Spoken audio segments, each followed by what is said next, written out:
Hey, son. So I've been making these videos for you. I don't know when you're going to look at them, because I don't know when I'm going to give them to you, but I'll just be throwing them on YouTube, actually, and I'll give you that site later. I know you're mad, man, but I also want you to analyze why it is you're mad. You know, the other day I said some fairly choice words to your mother in a text that I sent her. I've been trying to get in touch with you guys for quite a while. Nobody's taking my phone calls. Nobody even cares to return my messages. I know you guys are mad, but how long are you going to stay mad? Try to look at it from my side, man. I've done a lot to try to chase you down. I've moved from town to town. I called you once from Vegas. How old are you, man? You're like 9 or 10 years old. And I said, hey, Kaden, I'll leave Vegas tonight and start walking, and I can be back in Spokane soon. And you told me, Dad, you know, if you do that, Mom's just going to move. So even at that young age of 9 or 10, you knew I'd been moving from city to city to try to chase you down. Finally, your mom found love here in Spokane. She stuck it out, and she's still here, and that's good for me because I haven't had to move again to follow and chase you down. So, but I've been here 3 years now, and the relationship between you and I just really isn't happening. It's not anything that's your fault necessarily. Not necessarily my fault either. There's more at play. Your mom, you, me, we're all at play into why you and our relationship is almost non-existent. So I've been trying really hard, man. It's not easy. You're too young. I know you're at that age where people are going to tell you, oh yeah, at that age, yeah, I knew everything. People are going to tell you that, but I don't think you have that kind of attitude. But I do believe that you're an understanding person, and if you came from my blood, I guarantee you analyze things. So give it some thought, man, and just know that I've tried really hard. So for me to get out of the hospital with COVID-19, not knowing how contagious COVID-19 was, I hadn't read up at the time. I just know I had it and I was sick. And I walked up to your place to see you. You greeted me at the door with a big smile, and then you were there. I can't lie to you, man. You were there. What's his name? Chris showed up, put his arm in front of you, and yeah, I said push, but yeah, it was a nudge. But either way, from my standpoint, here I get to see my son, and he's smiling to see me, and I'm happy. And then there's Chris separating us, and yeah, I blew up. You know, I showed up with some masks for you to try to protect you as well. And I understand why Chris did it. He had more knowledge of COVID-19 than I did. I didn't know it was so damn freaking contagious. So he wasn't in the wrong for doing what he did, but he could have handled the situation a little better. As well could have I. It could have went a lot better for all of us. And I own up to my parts. I got angry. For a father, for me, I don't consider myself your father, but for me, I'm still there for you, and I love you. And after all I've been through just to try to get closer to you, to have this new guy just basically say, no, you don't get to see him. Yeah, I went. Yeah, man. Think about that. Analyze. You're a son, but try to analyze a father's love and take into account all the times that I've uprooted myself so I can get closer to you. And now the new guy is saying no, just simply no. You've heard that saying, never get between a mama bear and its cubs. Well, the mama bear is that fierce, you should believe that the papa bear is pretty fucking fierce too. So he literally got in between me and you. He was just trying to keep you safe from the COVID-19. That's understandable. You could have approached it in a different manner.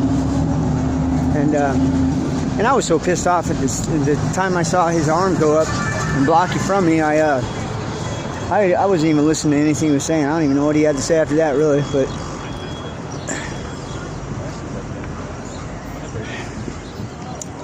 this whole silent treatment, not talking to me, it's not going to work out for you. It's not going to work out for me. It doesn't work out for anybody. I can tell you as an adult and everything that I've been through. I don't even know if I should classify myself as an adult.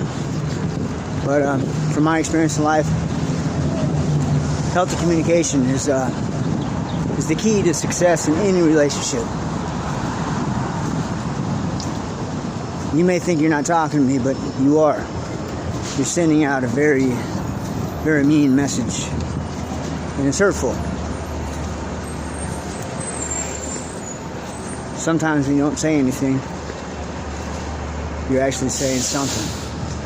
And the statement isn't nice at all. So, wherever you are when you're watching this video, whatever the date is, whatever time it is, I know. I've been there before. But I'm sure the hell not going to say, I know what you're going through. I've been in similar situations, but I'm not you. You and I both went through the exact same situation. We're going to see it differently because you're not me and I'm not you. But I want to do the best I can to try to help you through this life. I've already told you that in the past. I'm still going to. So even if you're not talking to me, I've been making these videos. I'll be posting them up on YouTube. So as I was saying, whatever time this is, whatever date, wherever you are, when you watch this, I'm not mad at you. You're going through what you're going through. And you're going to get through. Human beings are amazingly strong. And we're capable of getting through some really rough turmoil. And what's rough on me right now is you're not talking to me. And if your mother told you anything about the text that I sent her, I imagine you're mad about that. Yeah, I blew up in words, and here's the stupid part, is I justified everything I said on those texts as well. I said something mean, and then I went on to justify why I said it. But the truth is, man, it wasn't justifiable. It was wrong. Could have used better words, but I've been here 3 years next month. And I don't ever get to see you, man. This is bullshit, you know. I moved all the way down to Vegas for you, literally across the country, from the north to the south, and then I moved all the way back up here for you. I still don't get to see you. When I first time I moved all the way down south, I saw you one time. The second time now, I've been here 3 years. 3 years actually in December. And I've only seen you a handful of times, man. If even that. So, yeah, I've done a lot to try to develop our relationship. And to say the least, your mother has not been helpful in that almost at all. In fact, half the time that I call to see if I can see you, she tells me that, well, I'm not going to bring Kaden, but I'll go down and I'll see you. It's like, look, I love your mom too, I do, but I didn't move up Spokane to see her. I came here for you. So I imagine you may have some periods in your development into growing up that you may look at me and say, oh, my dad was never there. He's a deadbeat. No, man, don't you ever think that. I've tried very hard to become more in your life, and I'm not going to lie to you, man. Your mom has not made that easy. As you knew at the age of 9, she just pack up her shit and move and get away from it. We don't run from problems, Kaden. We face them. All right? So the silent treatment, is just as bad as your mom when she pack up her bags and just move instead of dealing with the situation at hand. It's been several months now. Haven't heard from you. I'm still alive. I'm doing fine. Just broke up with Jamie though 2 days ago. Yeah. That's awkward. But I'm glad that I don't want to say dumped her. That's not good terminology. That implies that I have joy. To me, it implies that I had joy in doing what I did. I didn't. I wish her the best. It's just the two of us aren't going to work out. I don't see any future in this, so I had to let her go. Cut her loose. She gave me the scissors, and I used them. Anyways,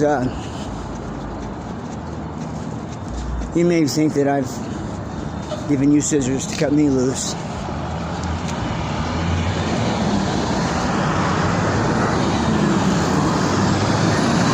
That's not how it works, man. Dad and son, we're bound to each other for eternity.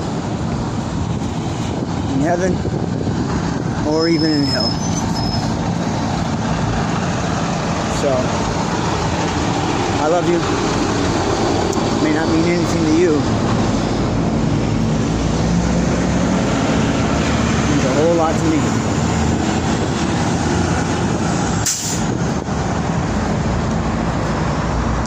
I want you to know that I don't want you to forget, as I told you before, you were planned. You were not what they call a mistake. Children born out of wedlock. You weren't a mistake at all. We tried to have you for months and months. And finally it went through, and out came you.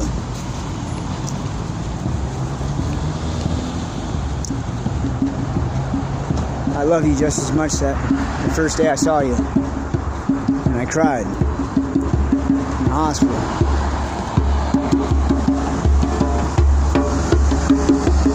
I love you, man.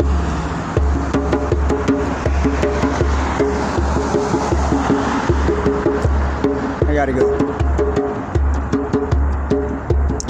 Hey, if you ever change your mind, my number is 509-558-9611. I still pray for you.